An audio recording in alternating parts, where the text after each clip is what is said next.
Welcome to Sharing Our Stories, the podcast where the vibrant tapestry of our community unfolds through the voices of its residents. Brought to you by the Chilton Public Library, this series invites you to embark on a journey of discovery as we delve into the personal narratives, cherished memories, and unique experiences that make our town truly special. Join us as we celebrate the diverse stories that weave together the fabric of Chilton, Wisconsin, one captivating tale at a time. Sit back, listen, and let the power of storytelling connect us all. This is Sharing Our Stories. This is Glennie Whitcomb. So happy to be here today with Austin Pethan to talk too. about rural living. It is February 6, 2024, and we're going to have a conversation today exploring what it is to live on a farm. And I thought we'd get started, Austin, with you perhaps describing the journey of your family farm in Chilton, Wisconsin, and how it's evolved over the years. Yeah, so my family's farm has been in the family for a really long time, since the late 1860s. Before that, it was land that belonged to the Brothertown Nation. Some tax real estate folks bought it up from Brothertown. It passed through a series of hands before my family acquired it. We actually just found the deed that documented the transaction from, I got to use my fingers here, my great-great-great-great-great-grandpa, so 5 greats, selling it to my great-great-great-great-grandpa, 4 greats, That is cool. in 1912. Yeah. So I think it was like $3,000 for a 100-acre farm. And at that time, was it dairy and all animals? And at that time, farming was everything, kind of. Yeah, I would assume it looked like a lot of different things, because then it was so diversified. You didn't need to have so many of one thing to make money. So I know it was cropland. I know there's 100 acres of cropland about, and then I would assume various animals. So. Since then, it's, I would assume it's had many different faces, and what it looks like now is obviously much different than how it looked then. So I didn't grow up on the farm. I grew up visiting it on holidays, visiting my grandparents. So I have some pretty vivid memories of spending time at our farm, but I didn't grow up there. My dad and his family did, and my grandpa farmed late into his life. And about 3 years after he passed away, the farm was still vacant. There was just renters there at the time. And Kristen and I had started to think about moving to the farm shortly after my grandpa passed. And it took about 3 years for us to make that decision. We went back and forth. We saw a lot of different lives that we could live. And finally, we ended up pulling the trigger and moving right up here to Chilton, Wisconsin, to the family's farm. That was 2017. Mm-hmm.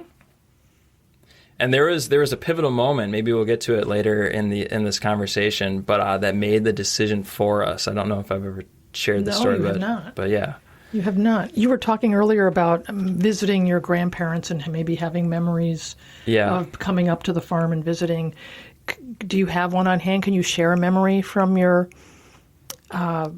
recollection of one of those times? I remember my grandpa. My grandpa, by the time I was visiting, my grandpa was running less of a working farm, probably still operating some cropland, but at that farm there is no more livestock. They used to raise their dairy steers there. By the time I was visiting, my grandpa just had horses. Well, my grandpa had small hay bales stacked up in the barn, 20, 30, 40 rows high. And all the cousins, I had a huge family, or still do. I have a huge family. All the cousins would be in the barn, making forts and jumping off of hay bales. And I remember as a kid, you'd find a slot where 2 edges of the hay bales are next to each other, and you'd land on it and slip down in between 2 hay bales. And it was one of the most exciting yet scary feelings. You thought you were could you be wedged forever? Wedged forever, in the hay mow, just, crying for help. Your cousin's got to come pull you out. But now it's totally surreal because I never, there was much of my life where I never envisioned farming. Now I can't envision anything else. But it's totally surreal because now I see my own kids experiencing the same thing. But it's our place now, and it's really remarkable to me. Yeah, those are neat moments. Could you share a memorable story or experience from your life as a farmer that has had a lasting impact on you, or was that the? Yeah. So Kristen and I have our background together is in like prairie management and oak savanna restoration, basically taking degraded landscapes and trying to restore ecological health back to them. So one of the things that Kristen and I had thought about as we were thinking about this conversation was early on. It must have been maybe the first spring that we were up there. We were out in the woods at dusk and we heard this twittering sound. And then we'd hear the twittering and then kind of this like strange warble sound, and we knew exactly what it was when we heard it, but we couldn't believe it. Or I guess we didn't believe it because we never expected it. But there were woodcocks doing their mating dance right on the edge of the property line, and on this property line, the other side is a quarry. One of my personal heroes is Aldo Leopold, and the place I worked before we moved to the farm was the UW Arboretum, where Leopold had left much of his legacy. One of his famous essays is titled "Sky Dance," and it describes the woodcock's mating dance in a really eloquent and poetic way. And that essay had always stuck with me. So right here on the farm, we were experiencing the sky dance. But kind of in the juxtaposition kind of was really noteworthy. We had our farm on this side where this really awesome, ecological event was happening, and on the other side was the quarry. Mm-hmm. And I'll say we need things like stone quarry, we need road gravel, we need, we have some awesome decorative stonework on our farm, but. There's nothing really in the quarry but, living. It's just stone. The topsoil has been scraped away. The trees, it was forested, have all been clear cut. So kind of like this, contrast of something that's, to me sacred, and on the other side is something that has more or less been desecrated. That's astounding because I never would have guessed. I've never heard around here in years of hiking and walking, and I've always wanted to hear that. I've never heard it. It's really cool, and it's interesting. They fly up in a circle, in a spiral, and then they basically stop flying and tumble down to the ground. And right before they hit the ground, they basically catch themselves and swoop up. And I guess the lady woodcocks think this is just the coolest. So that's great. Farming, well, this is kind of following on that, the connection to land and nature and industry side by side in a way, really. But farming often involves a strong connection to the land and nature. Can you talk about the role of stewardship and sustainability in your farming practices and how it influences your relationship with the environment? Yeah, so one of the things that's really noteworthy about our farm is that it hardly has any soil. There's parts of the farm where the bedrock is exposed, and I would say the majority of the farm has only 18 inches of soil. And there's parts of Wisconsin where there's 100 feet of soil. Yeah, so you're on the ledge. I'm on the ledge, and part of me wonders, how was all of this ledge always exposed? There's very little soil there because of just geological circumstances, but also because of erosion over the years. And all farmland is, susceptible to erosion, but ours especially. And I think that on that note, that the continued, and unfettered action of erosion is especially impactful to our farm because, erosion happens on a scale of tons per acre per year, which, you think soil particles trickling off the surface of the ground like doesn't really add up, but it adds up to tons. Like, and a tolerable soil loss per year is measured in tons. Like that's considered acceptable and normal. So we're really losing a lot of soil. And on our farm, if we continued to lose a lot of soil, my kids are the seventh generation to live here. I think it'd be really cool if, maybe there was 10 or even 12. Like, that sounds crazy, but it's possible. But that possibility only exists if there's soil there to be farmed. So, one of our missions is to farm in a way that really preserves soil health. We're doing that by grazing a perennial pasture. So that pasture has roots that hold all that soil in place. There's lots of cover over the soil surface. So when water hits, even in the heaviest rainfalls, the roots really anchor everything together. All the vegetation really slows down that impact of water. There's a lot of biology in the soil that is, that all that biology and organic matter helps really soak up a lot of water to reduce runoff. So we're trying to, take care of our soil and make sure it stays put because, once it leaves the farm, it never comes back. Right. What are you currently grazing? We raise sheep.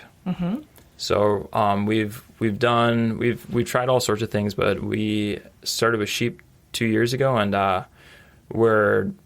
it's been a really good fit for our farm, and we're gonna keep growing our flock. Do you have is there a set point or a magical number for the land that you have of how large a flock you could have? Yes. Or what do you do to change that? So we have our own farm. We have another farm that we rent down the road, and then there's a couple other parcels of land that we have access to graze. So in total, it's about 75 acres. And the flock just gets trucked between the different parcels. And we're shooting for about 100 ewes. So 100 ewes, if each, on average, if each of those ewes are mama sheep, if each of those sheep have, on average 2 lambs per year, in summer it'll be a flock of about, just shy of 300 sheep that we'll be managing. So. And would this be for meat or wool or both? Both. Yeah, great question. The focus is meat. The sheep that we're growing also have great wool, really high quality wool. However, there's no wool market in the U.S. right now. You can't even get like a market report because there's no like market activity. Oh, wow. That's how bad it is. Wow. It's nearly impossible for U.S. wool producers to compete with Australian and New Zealand wool. Oh, wow. So it's non-existent in our country, you're saying. So then are there niche, because I know there are spinners and people who are doing things with wool. Yeah. So then how do they find their wool? Yeah, so if you want to move wool at a smaller scale, if you're a big range flock out west, with 3,000, 10,000 ewes, you can find a place to move your wool. But if you're someone like me who has a relatively small flock, you need to find usually a hand spinner or turn it into some value added product like a wool blanket or something like that. We have my friend Natalie. She's a fiber artist in Minnesota. She comes down and takes all the wool. She handles all the wool processing or wool handling on shearing day, and she'll take the wool back home with her to Minnesota. So you have networked and found. Yeah, Natalie's super cool. It gets processed at the oldest woolen mill in the country, and then she and her sister own a really cool quilting company, Forest Glade Quilts, and they're going to use our wool in their products. Oh, neat. I will have to look that up. Yeah, they're awesome quilts. They're really well done. What would you say some of the most rewarding aspects of farming and living on the land have been, and what have been the biggest challenges? So a high point, low point, pluses and minuses. Well, I think one of the most rewarding elements is that So before we moved to the farm, Chris and I would be like, oh, we should go on a hike. We should go, more or less saying we should go out in nature. It's something that we went to. And I don't ever do that anymore. We have lots of beautiful places around us, but like I get my fill at home. Like I don't feel like, and this is a huge privilege, obviously, to say this, but I don't feel like any need to like go to state parks or, go to a natural area, because I just get such a good fix of it at home. Yeah. And so that is really rewarding to me. As for farming, I really think kind of in an analytical way. Farming requires a lot of that, a lot of planning. That really fills me up and kind of fills some of my personal needs. I really like the physical aspect of it. I don't have a lot of equipment. Equipment is expensive, and it just doesn't make sense at our scale. So we still do a lot of things by hand. So it keeps me really healthy, and just I really like seeing I really like producing the food that we eat and can provide to other people. For a while, you were also doing a CSA, weren't you? We were never doing a CSA. Okay. We used to do a lot of restaurant sales. Right now, we just started working with a program called the Wisconsin Local Food Purchase Assistance Program. I'm really excited about this. One of the things that has always bothered me about small farms is that in order to really exist, like, they have to charge a premium. Our lamb is expensive, but it's not because we're trying to make a killing off of it. It's because this is what we need to charge to make it worth our time. And those kinds of prices really make it accessible to affluent people, really. But everybody deserves good, healthy food, and everyone not only deserves but needs it. And this program helps kind of bridge that gap. They buy food, produce, everything from meat, produce, and even like value-added stuff like canned goods, like pickles and stuff like that people are producing. This program buys it and then distributes it to families in need. Wow. So that normally wouldn't be able to access our stuff. I'm super excited about it. Yeah. So we have 20 lambs sold to the program already that haven't been born, and they all go to these families that need it. That's great. So I'm really, really pumped about it. Yeah. There was a pivotal moment we were talking. You alluded to a pivotal moment earlier. Oh, yeah. Okay, yeah. This is one of my favorite stories to share. So I had mentioned earlier in the conversation that we had gone back and forth for like 3 years trying to figure out if rural life was, right for us. I'd known about Chilton, but just from someone who had visited, and Kristen and I gleaned all we could from it by visiting. But Kristen's also from a wonderful community called Cross Plains. There was an opportunity for us there. We went back and forth forever. And this back and forth thing got totally draining. Some days we were decided we're going this way, the others this way. One day we were sitting around the table, and our family listens to a radio program called Simply Folk every Sunday. It's on WPR. And once a month they have a listener call-in show. So we're all sitting around the table in the midst of our ongoing, Cross Plains or Chilton conversation. And all of a sudden, everyone stops talking because Ray from Chilton had just called in a song. Yeah. So Ray from Chilton just calls in this song, and it May I Suggest was the title of the song by the Red Mollies. And we all stop in our conversation and listen to this song. And every single line of this song, like, pointed to Chilton. It was something else. It was spooky. Yeah. Like, you should go through the lyrics later and look at it. Can't believe it. I still can't believe it when I look at the lyrics. Anyway, the song ended, and everybody just kind of looked at each other. My sister-in-law Karen was there too, who had a lot. One of the people that we were thinking about and who is always rooting for us. We all looked at each other and we're just like, whoa, it's been decided. And that was it. We never went back after that. We never faltered in our decision making again after that. Though there was a moment. Was this after that moment of the house being bought in the Southwest? Oh, yeah. State? Yeah. Well, that happened in 2021. We weren't fully. We weren't entirely certain we would have access to our land long term. Okay. And we had our hearts and soul. We had our heart and souls invested into this land, and to keep going, to keep investing in it without being certain about its future, was too hard. Something we decided that we didn't want to do. So we decided to change things up. We bought a house across the state. Never moved into it because in between buying that house and closing on it, our access to land changed. We also decided that there's nothing that I want to do besides farming, even if there is some risk in this farm changing potentially down the road. And at that time too, Kristen had quit midwifery in order to move, and my wife Kristen had, and then she worked as a nurse for 3 days down where we were going to move. Came back and was like, I got to be a midwife.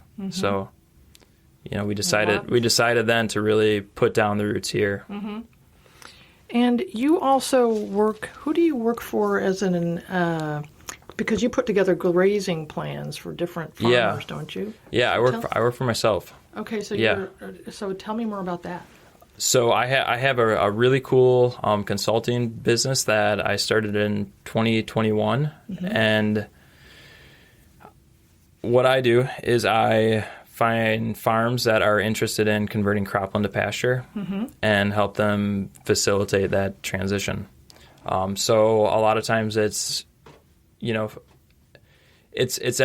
everything from sheep to dairy cattle, and it's everything from first-time farmers to veteran farmers. There's a really good program through the Natural Resource Conservation Service right now that helps overcome some of the technical and financial barriers to getting started with grazing, because they can be significant.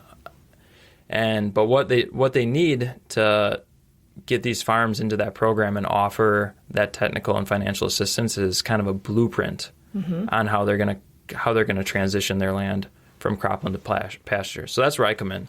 I more or less get hired as a contractor to come up with their blueprint. Come up with their blueprint. So I figure out how many animals can this land maintain, on a all forage diet. What's the fence layout going to look like? What's the best seed mix, considering soil type and texture, for the pasture and the species that they're considering. What does the water pipeline look like? So I design all these things and work with the farm and NRCS to both design and implement them. Nice. Looking towards the future, what do you hope for the next generation of farmers, and what advice would you give to those considering life in agriculture? Yeah, so for the next generation, I hope there is an economy that allows them to farm in a way that isn't so economically challenging. For us, it's at our scale, even if we're really efficient, even if we're really squeezing as much value as we can out of everything, I still need an off-farm job. So in the summer, a couple years ago, I was building homes. I'd work 10 hours a day, then come home, and work until it was too dark, and I'd do that all summer long for multiple summers because we needed that extra cash. Right now, we've definitely found a better work-life balance, and that's as our farm has matured, and just we've gotten better at balancing things and figuring out where our time is best spent. But we still work a lot off farm to make farming happen. Farming is part of our financial picture, but we put a lot of time in. It's a disproportionate amount of time. The time to return ratio is a lot different than other jobs. Yeah. But we love it, and to me, it's really well worth it. So that's what I hope for new generations. And then anyone considering life in whether it's agriculture, just moving to the country and having, small homestead or farming, is just to stick it out. If you're coming from an urban area or even suburban and moving to a rural area, like it's going to be hard the first few years. It's a lot different, especially if you don't have a lot of connections there, but stick it out because I think it's worth it. And that's what we did. And, I love where we live and the community that we're a part of. And that took time though, I love it. I can't imagine anything else anymore. Neither can my spouse, Kristen, but here's a last question. Can you share if you've got an amusing story or heartfelt from your experiences on the farm that still brings a smile to your face? Oh, yeah. So this is a phenomenon that happens every single summer. Phenomenon might be a stretch. I know exactly how it happens. But it never ceases to make me smile or make me wonder. But as soon as it starts getting warm out, we find just our children's clothes all over the farm. And I guess it's a phenomenon because usually at the end of the day they have clothes on, so I don't know where these clothes come from. But like you walk up to the barn, there's like you can pick up like 4 or 5 articles of clothing. Then you walk to a different spot, there's like a pair of pants, So like as the kids like warm up, they just like strip off their clothes and like just leave it where they are and just keep, go about their business. And I don't think this is so much. This isn't as true for my older kids now, but like I know my younger kids, like they're just running out there in their undies, and I love that they have the opportunity to do that out on the farm. Yeah, we think it's really funny how we can basically put a whole wardrobe together at the end of every summer day. Well, I wanted to thank you, Austin, for coming in. It's been a real pleasure. Oh, it's been fun talking with you today, and thanks for coming. Yeah, no problem. As we bring this episode of Sharing Our Stories to a close, we want to express our gratitude to all the storytellers who generously shared a piece of their lives with us. Your stories have added depth and richness to the tapestry of our community, reminding us that every narrative, no matter how big or small, contributes to the beautiful mosaic of Chilton. If you have a story you'd like to share, or you've been inspired by today's episode, we encourage you to reach out. The Chilton Public Library is here to celebrate, preserve, and amplify the voices that make our town unique. Thank you for joining us on this storytelling journey. Until next time, keep listening, keep sharing, and keep the spirit of our community alive through the power of your stories. This was Sharing Our Stories.